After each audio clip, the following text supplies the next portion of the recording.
Les États aujourd'hui construisent leur lutte contre la contrefaçon au travers d'un outil juridique connu de tous qui est le droit de propriété intellectuelle et le droit de propriété industrielle. On sait pertinemment que ce droit-là est arrivé à ses limites. Pour lutter contre le crime organisé, il faut utiliser d'autres outils. Et pour ce faire, les États doivent travailler sur une approche beaucoup plus pénale.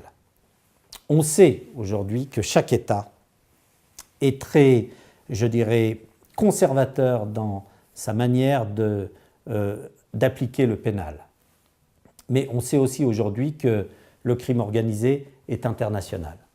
Il faut donc harmoniser les processus d'application pénale, mettre en place des processus juridiques suffisamment puissants pour pouvoir lutter contre ces fléaux et mettre en place, reconnaître en tout cas, des moyens de pouvoir appliquer ce pénal au travers d'un certain nombre d'artifices que nous n'utilisons pas aujourd'hui mais que nous pourrions utiliser demain parce que tout est déjà mis en place, quels que soient les codes pénaux que l'on trouve partout dans le monde. Je pense tout particulièrement au marquage d'autorité. Le marquage d'autorité est un moyen de démontrer la garantie d'origine et la garantie de conformité d'un produit. Et donc, de ce fait, l'État s'implique dans cette application du marquage d'autorité sur ces produits de grande consommation pour dire « je suis garant de votre sécurité, je suis garant de la qualité de vos produits ».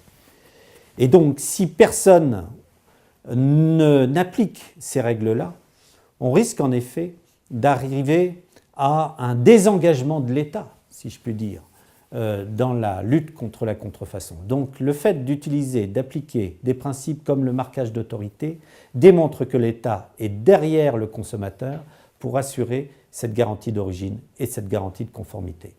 Et pour arriver à ça, cela implique l'application de règles très simples. D'abord, sur le marquage d'autorité en tant que tel, c'est de pouvoir forcer les contrefacteurs à, quelque part, atteindre l'intégrité du droit régalien. C'est-à-dire, j'ose falsifier ou contrefaire ce marquage d'autorité, donc j'attaque l'État. À partir de ce moment-là, on est dans une application pénale que l'on retrouve dans tous les pays du monde, le faux et usage de faux. Autre règle pénale, la tromperie aggravée. Dans tous les pays du monde, d'une façon ou d'une autre, on retrouve cette règle pénale de la notion de tromperie aggravée. On veut tromper quelqu'un, on sait qu'en trompant quelqu'un, on va causer un accident, on va causer une maladie, voire la mort.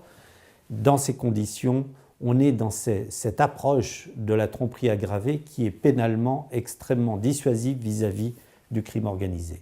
Et puis, si cela est possible, c'est la volonté de nuisance à la vie d'autrui, qui est une application pénale aussi dans un certain nombre de pays très intéressante, qui est très similaire à l'empoisonnement et qui permet ainsi d'avoir une démarche pénale tout à fait dissuasive, là aussi, vis-à-vis du crime organisé. C'est de cette manière-là que nous pourrons, en complément du droit de propriété intellectuelle et industrielle, lutter efficacement contre ce fléau.